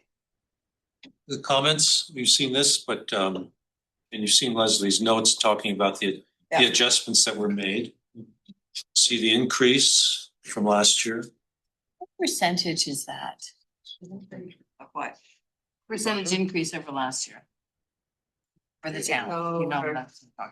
I think it's, if you look in I included a document which, it doesn't have the exact percentage. Isn't I it don't 9 or think. 10? It's 90, it's under, 9 or 10%? it's not under, it's under 10%. Does your have it, Tommy, the proposed muni funding proposed instead of the percent increase? If the overall budget is a 9%, 9.1% increase. Okay, does that mean it's a 9% increase for the municipalities? No, town's higher because we're increasing the amount of. Yeah, right. Yeah. So Towns, Bath it is looks like 12%. Is that correct? 22% increase in Bath, a 12% increase for the other two. Increase over the previous year. Yeah. 22, Beth. But I would look at the numbers, so I have also included a spreadsheet that has the numbers increase. So a 22% over $30,000 versus, you know what I mean, you have to put it in perspective. Which The 7-year transition. 2.3. It's the 2026, 27 municipal contributions. Hold on, this one, fine. Right. Municipal contributions per cap, the one with the 3 boxes on it? Yes. Okay. Oh, yeah, there it is. So Woolwich would increase 8,500. Rousick would increase. 333, 37. Georgetown is 900. West Bath is about 5,000. 5,000. Do you know what it is over the previous year to? Yeah, last year. Yes, the two. No, I mean, I know it is currently. What was it previously? That There's On that another chart. different one here. And on the chart I created shows at the that top one. shows the previous. Oh, yeah. Oh, gotcha, all right, okay. There's this one that. This.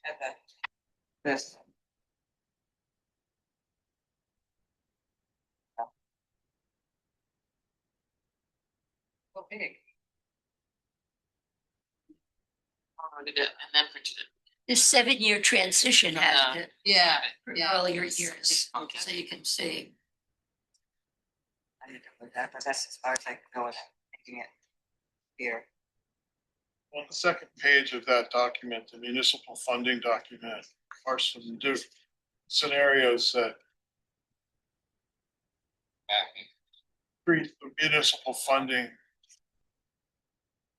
aggregate municipal funding by different amounts, so that provides a little bit of These are the different scenarios. choices. So if we did raise the municipal funding as much, there's a scenario where the increases would be a lot less, not a lot less.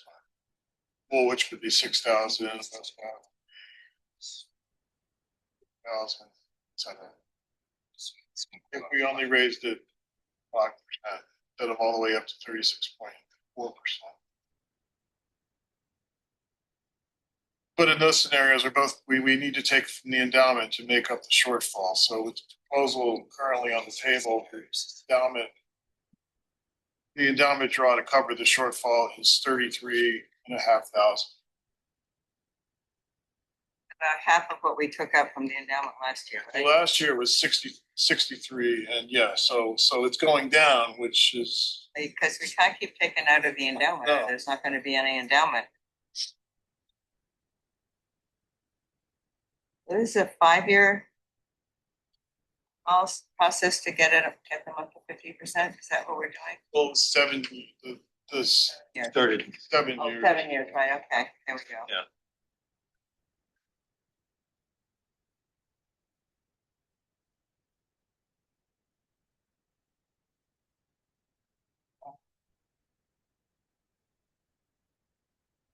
That's.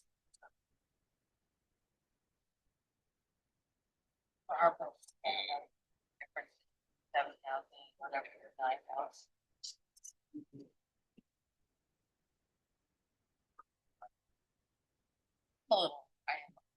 We make something like what we take.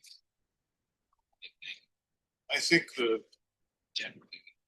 went back and forth on a lot of the increases. Committee was pretty satisfied that we've done as good a job as we can with given the increased, the cost of living increases and there's maintenance costs for the new HVAC system that we hadn't seen before. There's still that although we paid it last year, but the CPA costs a lot more than what we used to pay. Asking how much more is that? We pay? How much more? How much more are we paying? The increase, monthly, Yeah, it's for the CPA. It's The increase is about $10,000 more. I think the other thing to know about this budget is when I talked with staff about a lot of the priorities and things we wanted to do, we ended up having to cut most of them. So there's only a few things in here that we're even able to retain. And then even and again, the priorities are things except with the addition of a teen librarian or things we have no choice about. Other than staff COLA increases, which of course that's something that's always a priority. What is the COLA this year? The 3.5, that's in the budget note. Okay, that's what I was But looking through. things like the maintenance, so the new system, there's a maintenance for that, and the building automation, there's a maintenance. So that's the increased 15,000, maintenance that's the costs. $15,000 increase in the building and Yes. equipment Yes. lines? Yeah, okay, that was one of my. So there are things that are absolutely out of our control. Of course, health insurance is the premiums are going up 9%. So there are things, payroll taxes as a result of higher payroll, there are things that are absolutely out of our control. So things, other than that, this budget is, although it's, the percentage is up we're not doing a whole lot more in this budget. So we did end up cutting. If you look at my budget notes, you'll see there are a lot of things we wanted to do that we're not doing. So this is a pretty conservative budget. And the new young adult services position that's a net increase of one person, right? It's not converting. It's a net increase of a part-time person. Right. Yeah. But it's not taking a current person on staff and boosting him or her up to 20 hours a week, right? It's right. I think this was a difficult budget. I think some of us have concerns about how the budget will be received by the towns. And I'll speak for myself on the committee. I mean, it was tough because I think we're getting, the increases are getting more and more to the towns. We've already had issues in the past. So I feel really concerned about that. At the same time, it's a pretty lean, as Leslie said. I mean, we eliminated some of her original desires. And so I look forward to having more in the endowment so that we don't, Suki, I heard you say, our endowment will go away.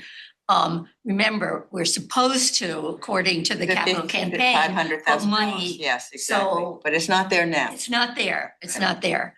But, looking long-term, hopefully that will help us somewhat. Not that we, want to increase percentage-wise. What we need is a larger endowment. But I get concerned about the towns. I do too. And so. You can always point them to Bath though, which is paying an additional $50,000. And the other towns are, to me, it's not a lot of money, If you look at the per capita for each, I'd like to, it's really good that you've got it down there as per capita. Yeah. That's really, well done. And I mean, it's a bargain to have a library for what.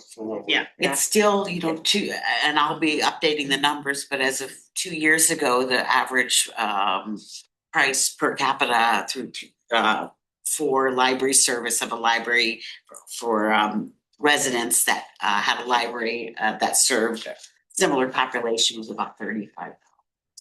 It's still way under that. I'm sure it's Yeah, so if there's gotta be a way to still, make sure if there's. I bring those. I'm sorry, I bring that up. What you're saying, Suki, what you're making? Well, I think that's gonna be really important to use when we have to defend it. Yeah. Is it that we can, have to get something out there that people can see that if you want to, like, who is it that wanted to go away from Curtis and then found out how much I would go away from here and wanted to, West Bath, they wanted to go to Curtis instead and they found out how much it was going to cost them there.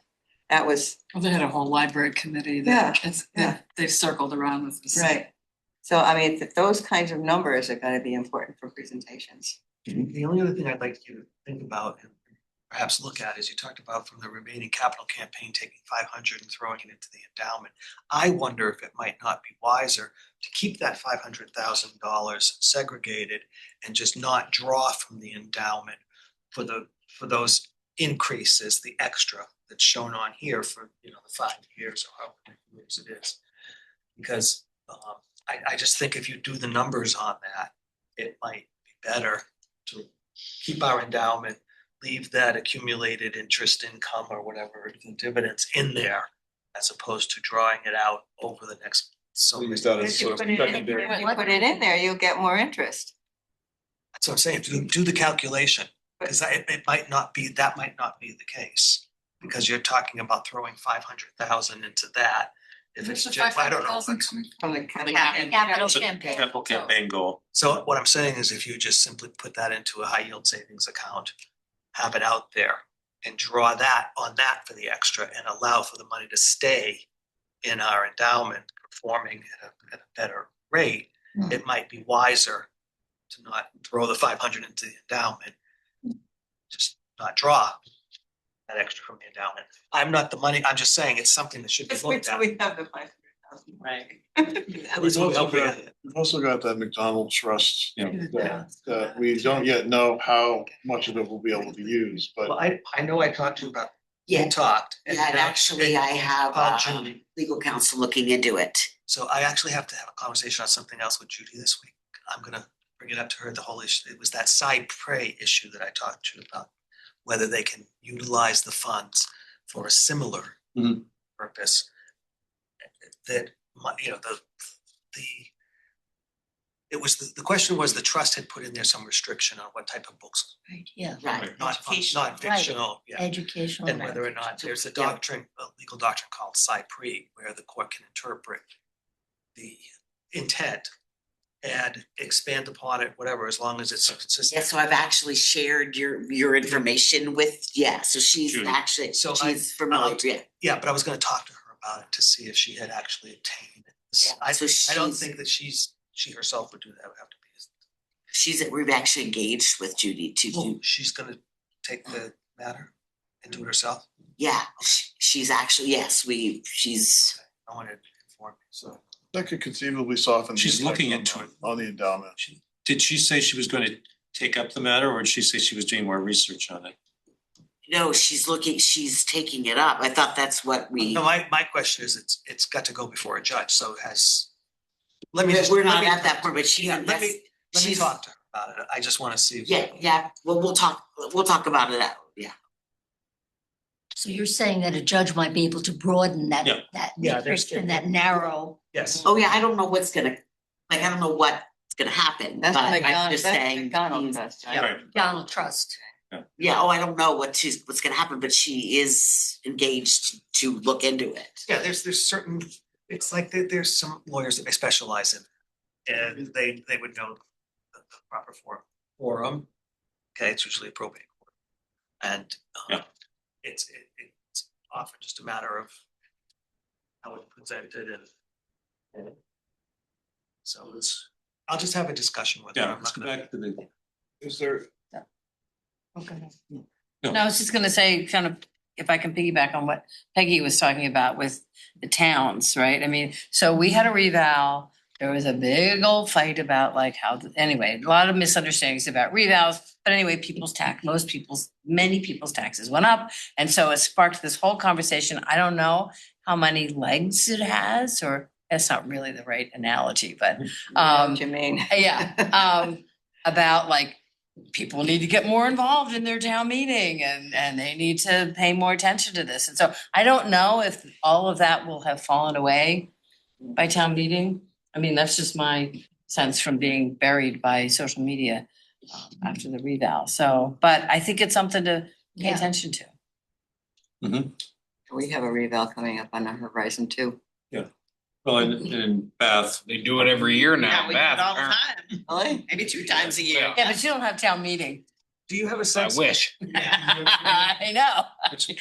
How much per person, how much per taxpayer those numbers relate to? We have that. Say that, you mean the overall number? Yeah, your overall, well, the per capita is in the report. Yeah. Per capita is 20. 2611. That's gonna be an individual person who's paying their tax bill. Or a couple, each person is gonna pay however. $26. $26.11. Yep. To go to the library. Yeah. And Get that's a library card. a good way to present it. It's the cost of a Library card, One, they- Not even a good. well, yeah, it's not even a hardback. You have to No, watch not people who say, but I don't use the library. Right. Then you have to Well- articulate And then the benefit of a I've library. said, well, I don't use the school and. And I pay a boatload of school tax. Yeah, most of our, I mean, and that has come up, which it Yeah, hasn't sure. in recent years, Yeah. but it has. I don't use the library. So I said, well, you could, there's something for everyone in the library. But then I always say the school, which is Yeah. the biggest part of our budget. Yeah. And many of us in the aging community of Georgetown don't have children in the school. but the school is very much supportive. You can't even use it. So. And you can't Probably have them on a private road that you have to pay to plow. Yes, I do. I do. That's the way to do it. Yes, no, I do that. So far, you know, we, in Georgetown, we've been fortunate the last few years. We haven't had an issue come up, either at the financial advisory meeting, which is where my most concern is if, you know, if it comes up there, That's where we're. or at the town meeting. But I just, as it keeps going up, it's, you know, and I know other towns have had, you know, we've had issues, so that's always my concern on finance committees, but that's why I say it's a hard budget. Yeah. It's really nice to see that fuel oil number so different. Yeah, but why did the electricity stay the same? Because we need a full year. EMC advised me not to make any change until we have a full year of data to know what it really should be. Okay. Because we just now are getting the bills. We So probably won't spend all of it. we probably That won't, would be but the we goal, just right? don't know what it should be. Hopefully we won't, right? Because the VRF system is just, you use more electricity, but then we'll have the offset with the solar farm and the solar on the roof, but we don't know what that's gonna look like. We So, need the data before we can right, budget. we need a full year, which we just don't have. So that was my recommendation. Are you asking specific questions? Sure. We're not voting, we're not voting to approve it today. Okay, Right, this is a discussion, but we will have to make a decision in January. okay, that's what I wondered. Cause I had We could vote to approve it today, but you know, it's typically we don't. in Leslie's, I see the notes. Notes? she said the increase in contingency line covers other stuff. Where did that money come from before? If we've now said it's contingent, we're gonna put it in. We so we did, there's certain things we didn't do before, like we have a Volunteer we did- breakfast. we paid for that at a contingency before, but now we're doing a all staff development day, so we have that's new.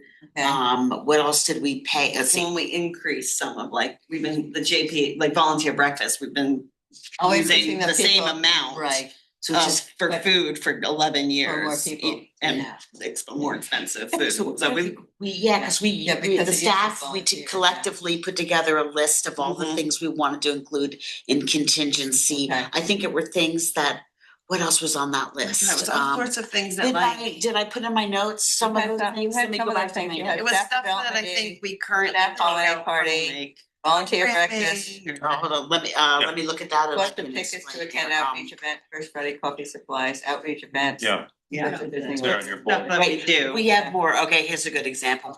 We're doing more outreach than we were before. So they're ticketed items, like when I went to Woolwich, Main Street Bath Main dinner. Street Bath. So because we're going to more, right, where it costs more. So we have to buy a ticket to attend an event. So. Or food for a program that isn't, doesn't fall under adult programming or something. Okay. And what we've been is, the Today. last couple of years, we've been exceeding that contingency line because I had nowhere else to pay for those. Okay, we've been, that was my But question. not We've already to been the exceeding it. extent. Okay, Right. okay. But we've really upped our outreach game, and as a result, we really need it to do more of these things. And food costs have gone up. And food bills have gone up. You have noticed? Yeah. There are other, Yes, could you just comment on the new 20-hour week, young adult services? Yes. Sure. So we really, this position. Okay, so in our last strategic plan, this goes back some time, we had a goal set to improve, to add resources towards developing services and collections for our young adult population. So the position we had at the time, our this was our adult services librarian. We had a full-time position where some of that person's hours were devoted to working with teens. That person established the Teen Library Council. That's also when we actually developed the plans for a new teen space, put more resources into programming and collections. And then that person retired and we morphed that position into a assistant director and a programming and outreach person. So programming and outreach is essentially took on the teen responsibilities and it's not really working. So what's happening now is because she's not able to engage after school the way we need someone to engage with our teens. And so things are kind of sort of like, we don't have a teen library council anymore and we're just not, it's, we really need a dedicated person. So that's what we're really trying to do. And so everybody's reference is doing a little bit here and there. Hannah's doing a little bit here and there, but it's not really solving. And now that we have this great space, we need somebody to more fully engage. And because we want to bring the Teen Library Council back, we want to have someone that's dedicated after school to being with the teens, to going to Morse High School, to doing more outreach. This is a completely new person. Completely new coming in. position that we've not. Right. And so you've written your job description and all that. Yeah. Those Yeah, some we'll be of those hours are gonna- advertising for a brand new position, brand new part-time position. Yep. So some, those 6 hours that are already in there will be taken away from somebody already, or? No, that because we've not been able to successfully, we did have somebody doing it, but she wasn't able to continue doing it, so. Okay. So the 6 hours budgeted have not actually been spending. They've not, they were in the summer, but then the person could no longer do it. We've not found anyone to do it. So for half of the year they were. So is that money gonna go to the new position? Yeah, so I misspoke before. There is 6 hours, which is going to the new position, but there isn't anybody currently doing those hours. Okay. So there's 6 hours of the 20 that are going, but again, nobody's losing hours because there's nobody doing it. That was my question. Okay, thank you. There's nobody on staff that's qualified for the position. Oh, I don't know. I don't know who will apply. They are qualified. There are qualified staff, Okay. and I don't know who will apply, but if they do this position, then they won't do something else. So we can add it to anyone. Right, if they can't, it won't be added. So if somebody applies and takes this, then we'll hire a replacement for that position. 90-year-old. So I have no idea. We'll advertise it like we do every position. So we'll just see what shakes out. Teenagers, but wisdom. I have Go ahead. Yeah. Why is the Frank Gibbons Trust going down? Because the market, we can't really predict and Bass Savings until they have their 990 done, they can't really tell us. Okay. So they tell us to do basically an average of 2 years. And so Okay. that's how because it went down. Yeah. That's how we do it. And there's no real great way to do it, so. Just because it went down. Okay, the, on the fundraising, that it wasn't broken down, there's just a total. We stopped doing Yeah. that, and in fact, because it comes from those different sources, but we stopped doing it so that we didn't have to, it's the aggregate that So it's we. not, you only chart the aggregate? Right. Yeah, it's like annual fund as a whole. That way we're not saying like, oh, we didn't make our 15,000 in event, so we're down, even though we made more in. So this way we can be a little bit more like, we have one big goal, Right. you know, and how we get there is just how we get there, right? Like I put some plans in place, but really it's just whatever it takes, right?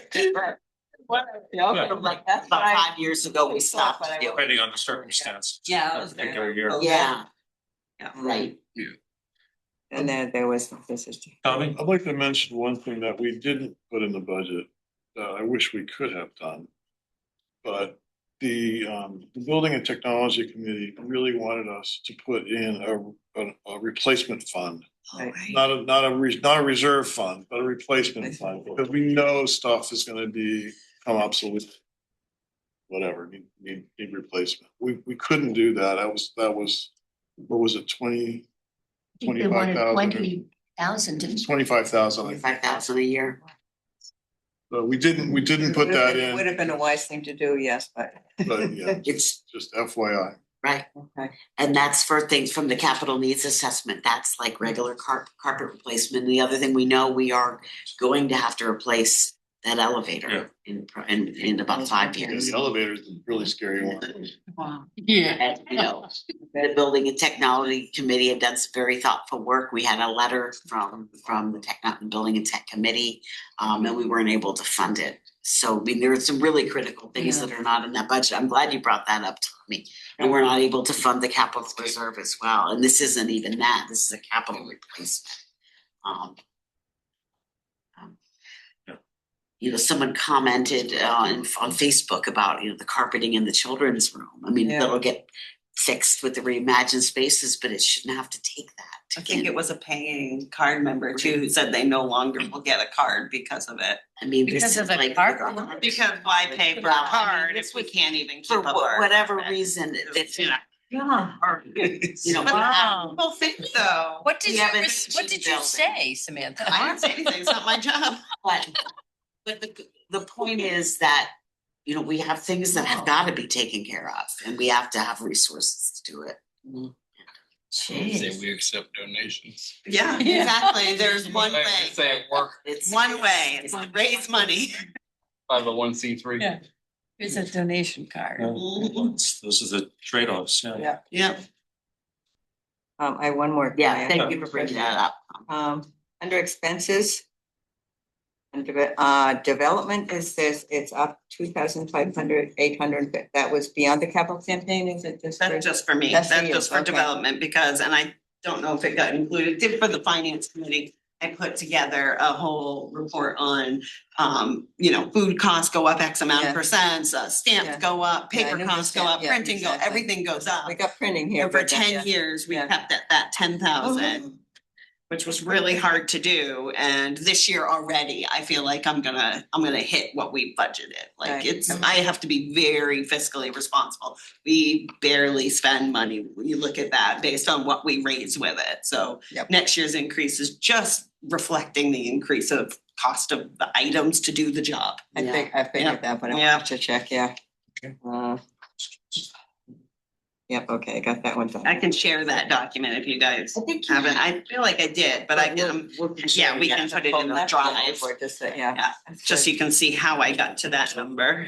And I would say even still, it's a little underrepresented because we didn't include like credit card fees. Which I forgot we were taking out of development they're in expense there. now. Yeah, they're in there, but not the. Not in development, that's coming. Like I didn't factor it into it, but we take the development fees, we take the credit card fees for any development transactions out of the development expense line. Oh. Okay. And more people are using credit cards, obviously, Yes, so. they are. I mean, doing the Venmo, was Venmo cost us any money?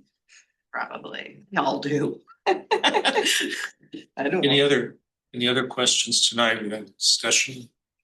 You can, so the goal will be, well, if we require it at the January meeting, which will be January 13th, the next monthly meeting. It will be to stay on our regular schedule. We'll have to make a decision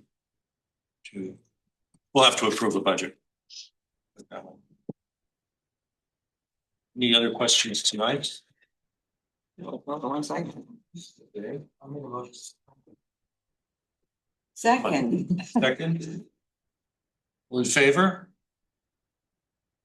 Okay, thank you. Meeting's adjourned at 6:29. Wow.